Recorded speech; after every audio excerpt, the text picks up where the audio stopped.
Hello everyone and welcome to this, our introductory lecture for Politics 1500. Excuse me. In this session, what we're going to do is try to set up some of the key terms and concepts that you'll need to know about as we work our way through this course. As you know, we're using the Edkins and Zafis book for the majority of this course as our main textbook. And in this lecture, what I want to do is I want to talk about some of the basic concepts and ideas that motivate and drive the Edkins and Zafis textbook. And while my lecture here doesn't necessarily refer directly to that text, it's a lecture I've kind of come up with on my own to try to give some voice to some of the concerns that they're addressing.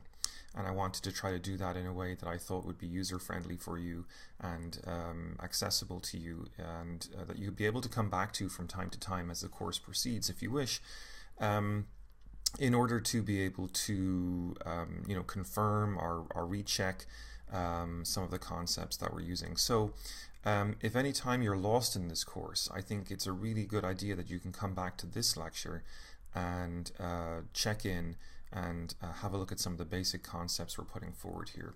So on our first slide for today, we see the idea of singing our world into existence. That's the title of this lecture. And the subtitle is World Politics and the Problem of Political Facts. And really, I suppose, for me, the exciting thing about this course and why I love the Edkins and Zafis textbook is because I think they so neatly address not so much what's going on in the world in terms of its facts or its controversies, but really the problem of how we come to see the world. How, in fact, do we even come to see problems in the world, right? Why do problems register with us a certain way? What causes them to make sense to us in a certain way? Who decides? And how in our society are there forces and dynamics at work which create tendencies for us to latch on to certain types of things as problems and maybe forget other types of things as not so problematic at all. So one of the basic hypotheses we're putting forward in this course is implicit here in the title of this lecture, Singing Our World into Existence. And of course, if you have any familiarity with Australian Aboriginal culture, I'm assuming most of you don't, but if you did, you would know that what this is a reference to is the belief of Australian Aboriginals that our world is sung and held together, bound together through harmony.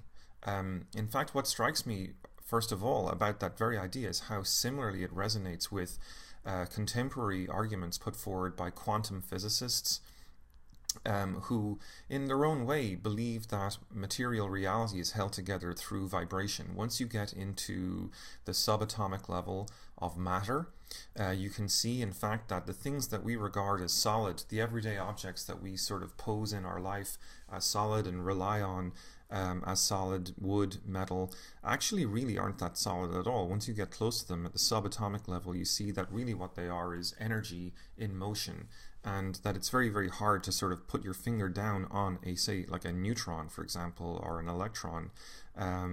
These sort of almost mythical subatomic particles that we discuss from time to time in science really are very complex for our brains to sort of address, because we're so used to thinking about these concepts in terms of the way they're represented in diagrams in our classical science textbooks. But once you get into the subatomic and the quantum level, really the idea of a here and a there or a this or a that start to become very problematic, because we start to see that things exist between states and that they're constantly in motion between states. They're, in other words, they exist in a kind of a waveform. And I think that what the Australian Aboriginals have put their finger on, unknowingly perhaps, is really sort of this basic reality that we can identify and understand that existing at the quantum level of our own existence. And of course, societies and cultures in their own way have this kind of quantum existence, don't they? And this is one of the arguments I'm going to be trying to put forward to you today. That when we start to think about our society, its cultural norms, its habits, in a way, so much of that depends upon stories and telling stories, telling poems, singing songs, using symbolism. And what's interesting is that no one symbol or no one song, of course, matters that much, but when it's repeated over and over, it can become a hit. It can become, as they say in the business, an earworm. Everyone knows the "Call Me Maybe" song, not necessarily because they like it, but because it's repeated so much that it becomes kind of catchy. So human beings, human society works kind of a lot like that. You repeat something long enough, people get it into their heads and they start to change their behavior in relationship to it. So in a way, that's kind of how we're setting up the lens that we want to use, that we can turn on and peer upon the world, the social world to be specific, to try to understand its dynamics and the way it changes, the way it modifies, and the way it stays still sometimes. So all very, very interesting for us.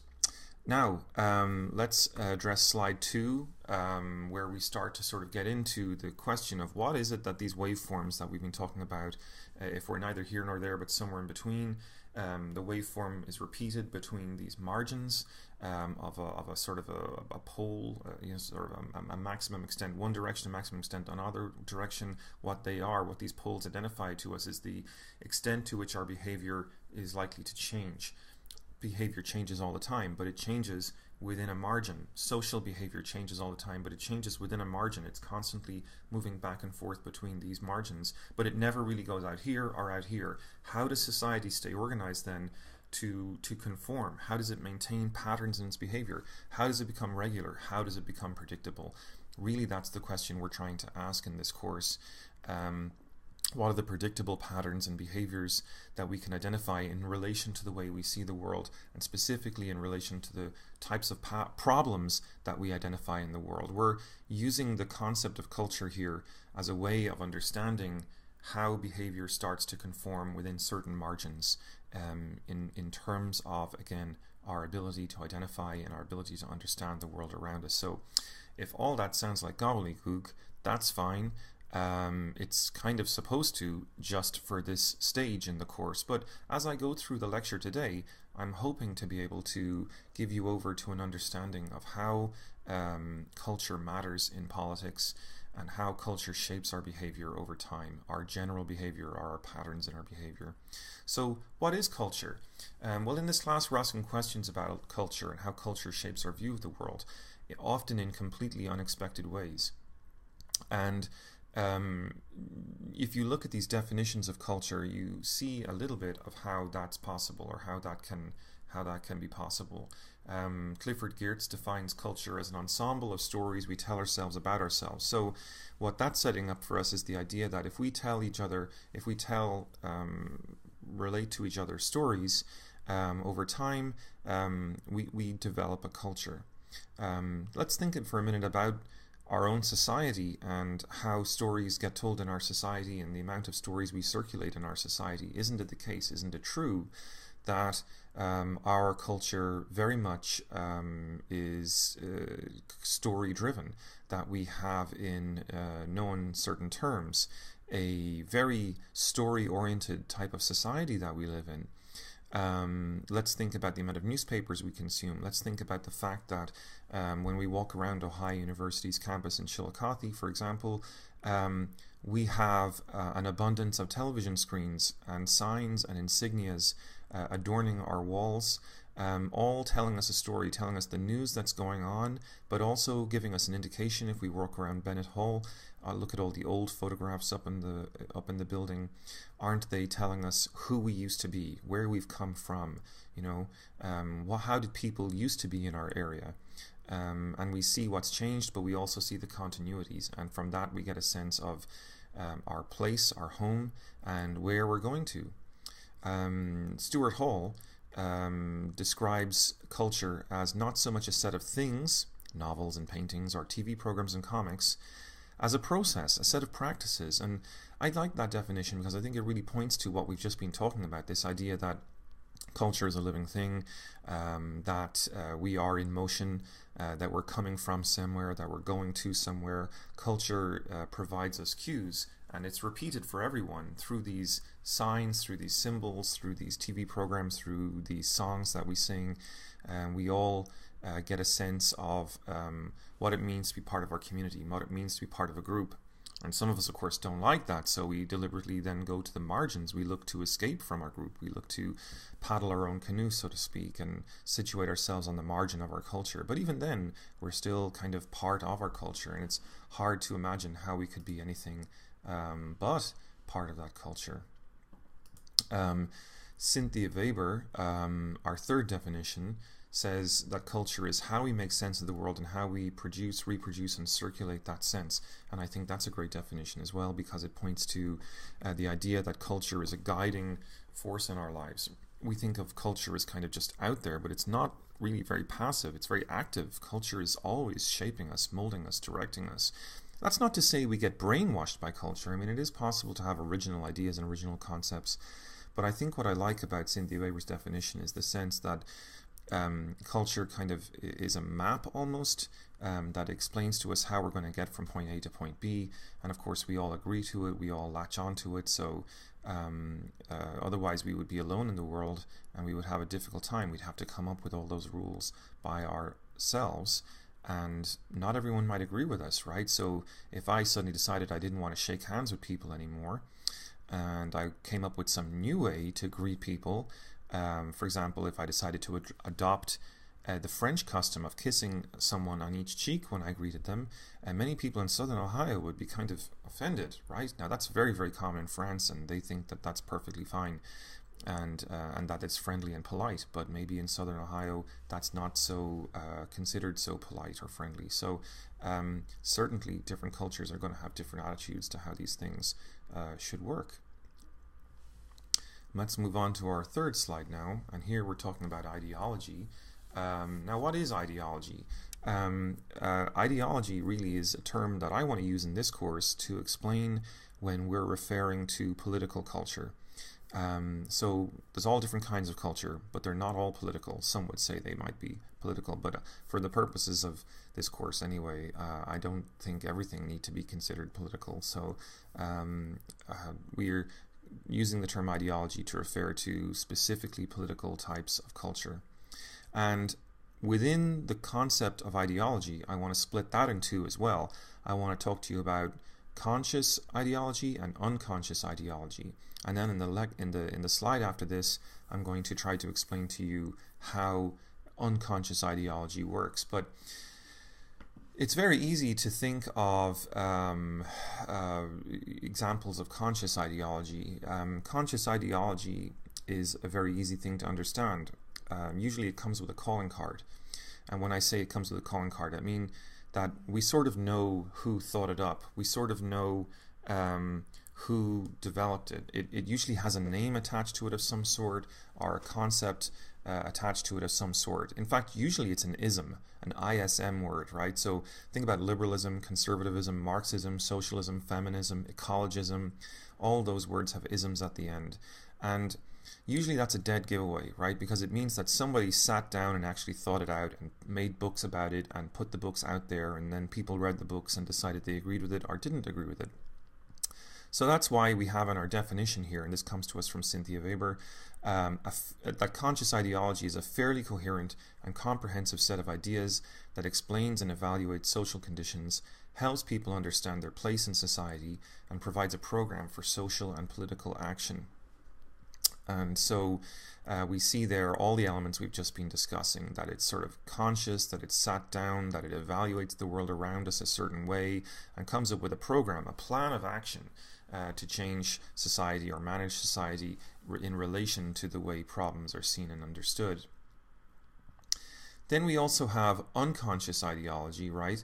And that's maybe a little more tricky to understand. Unconscious ideology is ideology, as Cynthia Weber defines it for us here, that is not formally named, and that is therefore difficult to identify. She says it is the common sense foundation of our worldviews that is beyond debate. And this is ideology then that does not come with a calling card.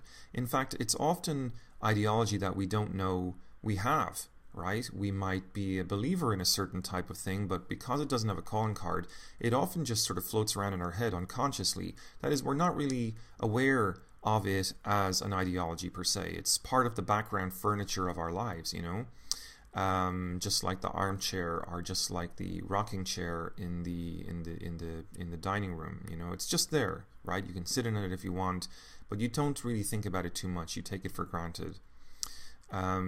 So let's think of some examples of unconscious ideology to try to help us make more sense of the concept.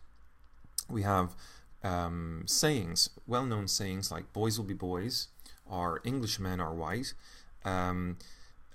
If you close your eyes and try to think of an Englishman, what's the image that comes to mind?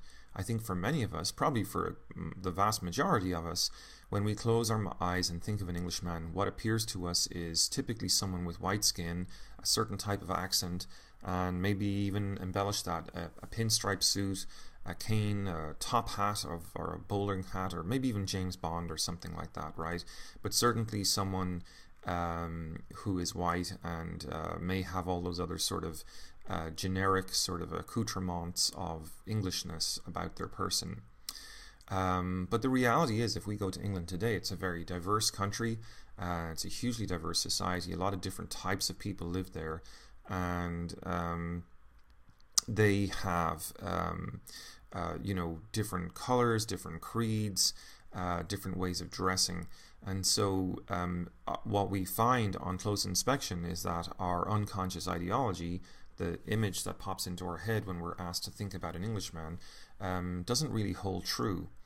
So unconscious ideologies then, boys will be boys, because, you know, if boys are boys, what does that say about girls? You know, that they must also be behaviorally a certain way. And of course, typically that means that, you know, they're not allowed to behave as boys are entitled to behave, because boys will be boys. You know, we tolerate these sorts of bad behavior from boys that we don't necessarily tolerate from girls, for example, right? Boys will be boys, Englishmen are white. Both of these statements are statements that go without saying, right? They're just truths, like the rocking chair in the room. We don't really think about them. We don't really evaluate them. They're just part of our everyday life. And they're the truths we don't question about our everyday life. But if we do think about them, if we do reflect on them, we know that they're not necessarily true. Boys don't always behave like their stereotype, and many Englishmen we know are not white at all. So how does a particular truth, a particular version of a truth, become so generalized in social life that it gets this status as being an unconscious ideology, where so many of us, if we close our eyes, will think of an Englishman as white? How does that come to happen? Where in our society does this sort of dynamic take place? For that, I want to turn to another concept from Cynthia Weber again, called the myth function. Now, the myth function, as she explains here, is, and she defines it as a sort of a social phenomena that takes what is particular, cultural, and ideological into what appears to be universal, natural, and purely empirical. In other words, it takes a particular stance, a particular viewpoint on our society, and transforms it into something that is actually true, at least in that sort of common or everyday taken for granted sense. So we have Stephen Colbert here on our slide, and I'm using him here because he is kind of well known for this concept of truthiness. And in fact, one day on his show, he elaborated this concept a little bit further, and he called it truthification. And I like that concept because I think it speaks exactly to the kind of things we're talking about here that work in our society, the processes that work in our society that take this particular viewpoint and turn it into a universal viewpoint. To take one person's interpretation, or the interpretation of just a couple of people, and turn that interpretation into a natural fact that everyone believes and everyone takes for granted as true. So then the question must surely be, how does that happen? What factors contribute to this transformation where we have this particular viewpoint that becomes an unconscious ideology? Well, Stephen Colbert is helpful here because one day on his show, as I was saying, he asked his fans to get online and go to Wikipedia, which, as you know, is an encyclopedia that everyone can participate in, you and me and everyone else. And if enough people vote or, you know, rewrite something a certain way, then that tends to be the way it stays. And it's a bit controversial that way, but basically it means that the public can kind of decide for themselves what the truth is. So as a joke, Stephen Colbert sort of tried to make fun of this a little bit, and he asked everyone to log on to Wikipedia in order to change the amount of elephants that were alive in a certain country in Africa. Now, this country in Africa was not exactly populated by a large amount of elephants because they've been hunted and traded and everything else. And in fact, there's a bit of a crisis there in terms of the population of elephants being so low. But on Wikipedia, suddenly there were 6 times the amount of elephants.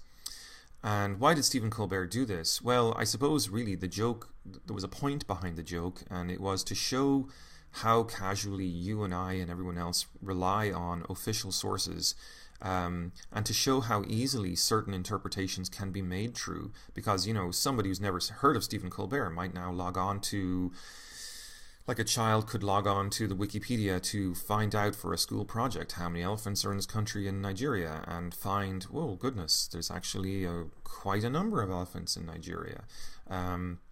No problems there at all, when in fact that's not true. So really the point is not so much about Colbert or elephants, but the fact that you know, we do rely on certain sources for telling us the truth. They have status in our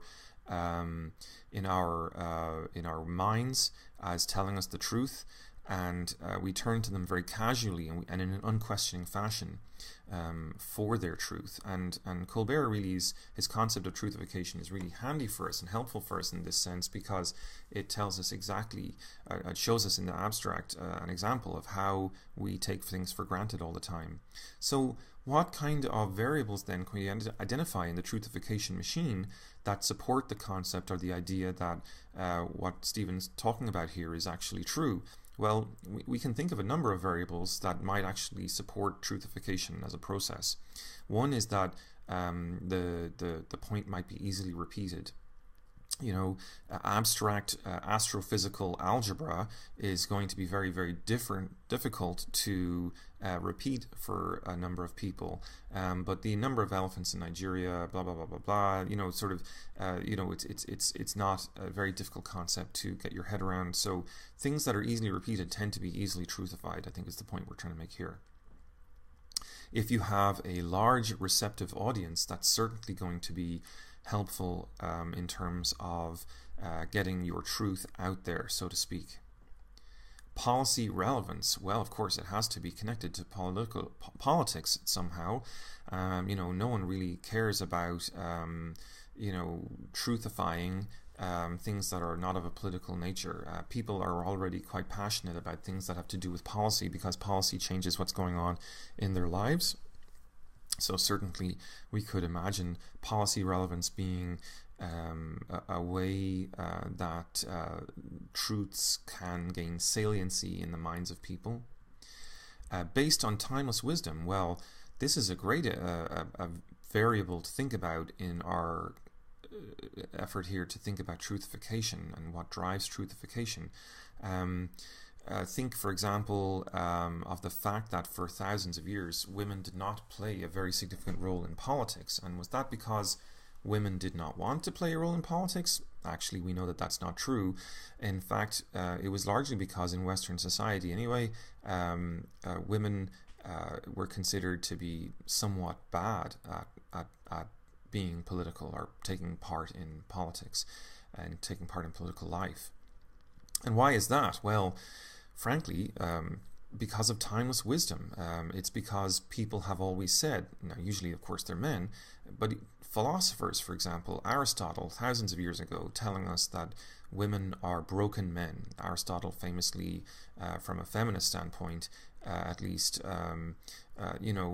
having said a lot of things about women that were, factually, according to today's viewpoints anyway, quite dubious. But women didn't get the vote in our own time until quite late in the game, about 100 years ago. And why is that? Well, largely because many men continue to believe what Aristotle had written.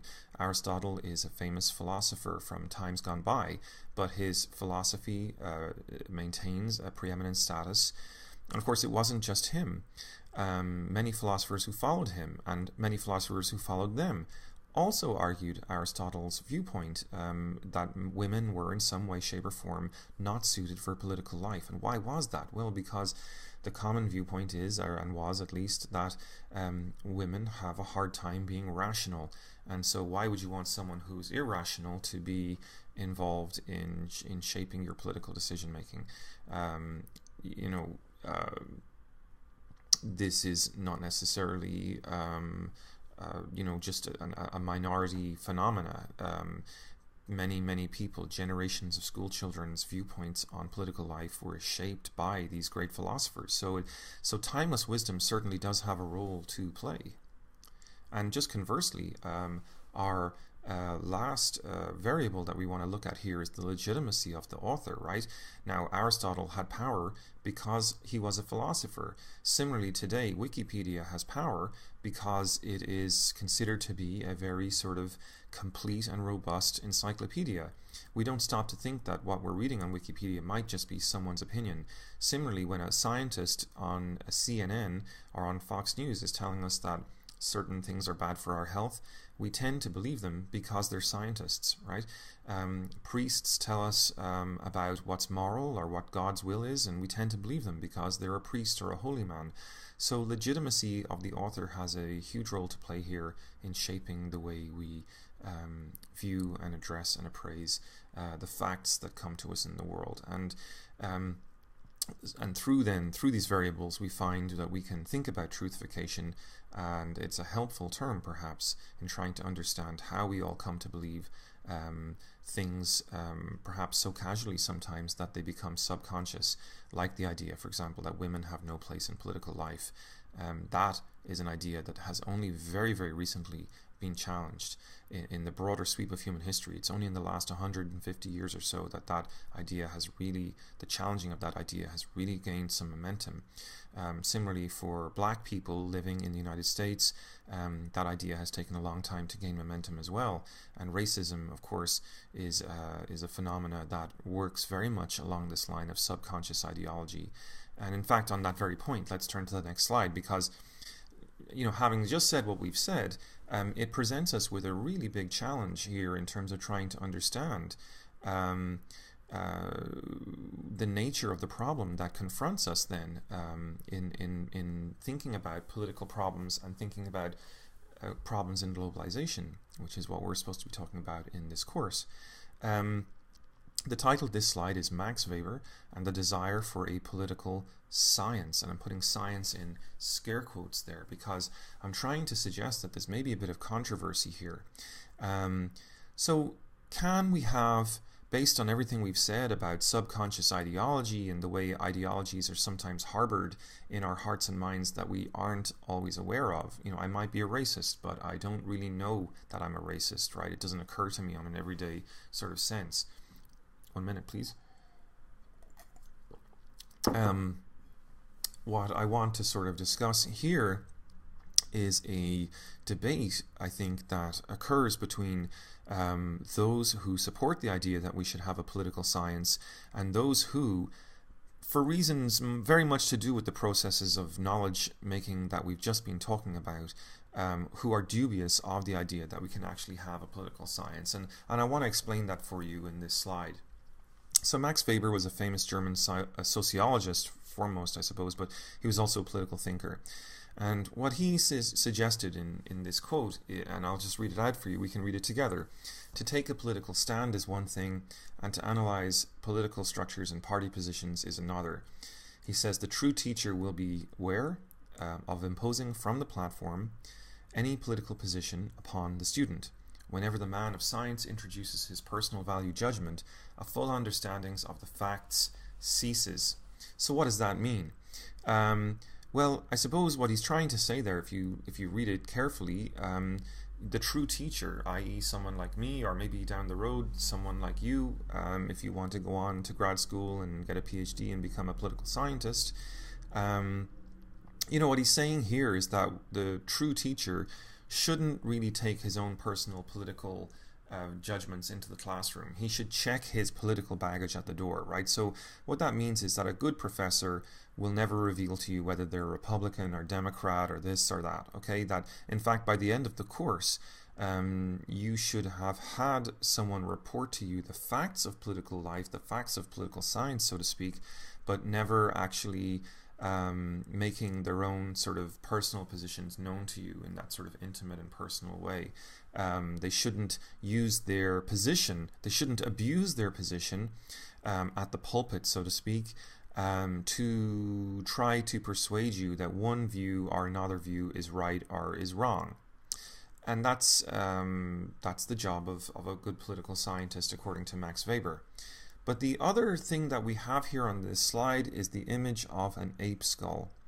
And I've put that up there because really, if you think about the very concept of political science, and I should say that really what Weber is asking us to do, asking the political scientist to do when he's expected to be scientific is what that really means is just to tell the facts, just report the facts, and not to bring his own values in there, right? So what that tells us is that part of our expectation when we're being scientific is that we remove our personal biases from the facts, that we just observe them, that we just look upon them and let the truth that they contain come to us in a way very much driven by the object, not the subject. The subject is me. The object is what I'm looking at, the phenomena or the set of processes that I'm looking at.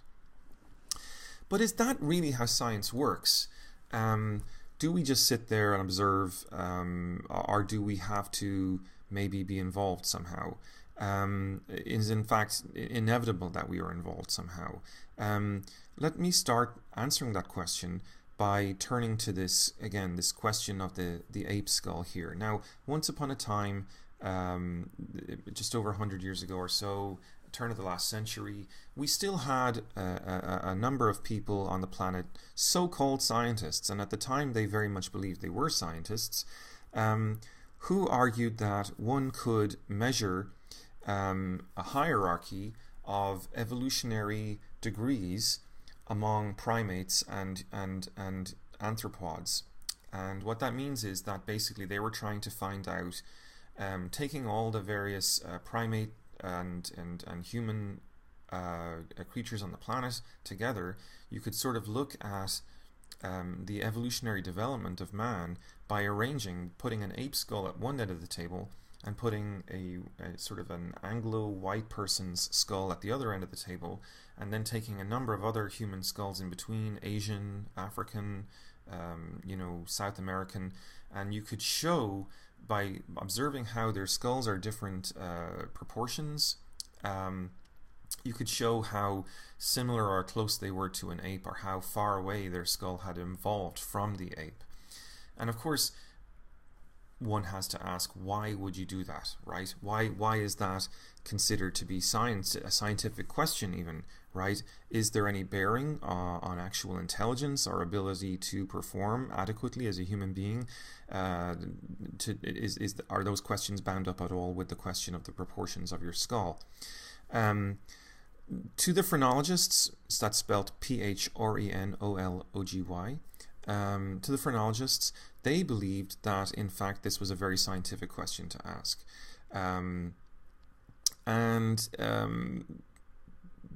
They did not really see it as a racist question in a particular way, although they were trying to derive from it certain moral principles. To us today, it seems horribly racist, right? Because we know that the size of your skull, the proportions of your skull, have absolutely nothing to do with your intelligence, right? We have remarkably intelligent people from all over the world who are all different sizes, shapes, colors. And so there's clearly no genetic correlation between the proportions of your skull and the intelligence of your brain. Certainly none that would be related to your race, at least. So to us today, the arguments of the phrenologists seem horribly racist. But the question is, I suppose, that we're trying to sort of put out there is, did the phrenologists think that they were racist? Did the phrenologists deny that they were being scientists? No, they really thought they were being scientists. To us, they clearly did not do what Weber was arguing that they should do, which is leave their baggage at the door. But to us, today, with hindsight, it's easy to see that they didn't leave their baggage at the door. So what does that tell us? What's the lesson here? I think it's clear that the lesson is that many of us, human beings in general, throughout history probably, and probably well into the future, have a problem that we don't always know we're prejudiced, we don't always know we're biased. And in fact, part of the process of knowledge making is constant negotiation with this prejudice. We can't really escape it. And so this really does put a sort of a dampener on the hopes implicit in Max Weber's quote here, that we can be scientific and study politics. Now, let me make a further nuance here in our discussion. I am here, I think, distinguishing between the facts of the social world and the facts of the natural world, right? Obviously, science in the natural world accumulates a huge body of knowledge about the world, and there's massive testament out there to the progress of science. They've invented electricity, light bulbs, split the atom, and obviously all that knowledge has come from somewhere and is to do with things going on in the natural world. So clearly, knowledge and truth does accumulate, and the scientific process seems to be very much part of the way in which we accumulate knowledge and create these amazing things that we use, these technologies that we use. But there's a difference between talking about science and the natural world, I would argue, and science and the social world. Because when the object that you're studying is your own society or your own species, you are already coming to the table, so to speak, with certain assumptions implicit in your mind. Certain, as we've called them, subconscious ideologies already held. And if you don't know about those ideologies, if you don't know that you're holding on to certain notions or opinions, how can you leave them at the door? Because you don't know you have them in the first place. So what we're sort of suggesting here at the end of the day then is that when it comes to studying social life, perhaps even natural life as well, but certainly social life, because we're part of it, it's very hard to get an external, objective standpoint on something that you're already part of. If you're trying to study human nature and you already think that human nature sucks, and many people do, then that fundamental understanding means that you're probably only going to look for facts that agree with you. You're going to look for the phenomena out there in the world that support your idea that human nature sucks. You're going to look at the bad things that humans do as opposed to the good things that humans do. So really what that means is that you're participating in the knowledge making. You're a participant in it. Your views are playing a role in the way you're generating knowledge, because they're filtering the facts that you're gathering about the world. Now, if you don't know you're doing that, that's a big problem for the scientific hope that Max Weber is expressing. And so the ape skull is really a good example of that, right? The previously held biases and understandings of the phrenologists clearly did shape the views that they were trying to put forward. So let's stop it here and call this part 1 of this lecture, and I'll come back to you in a little while with part 2. Thank you very much.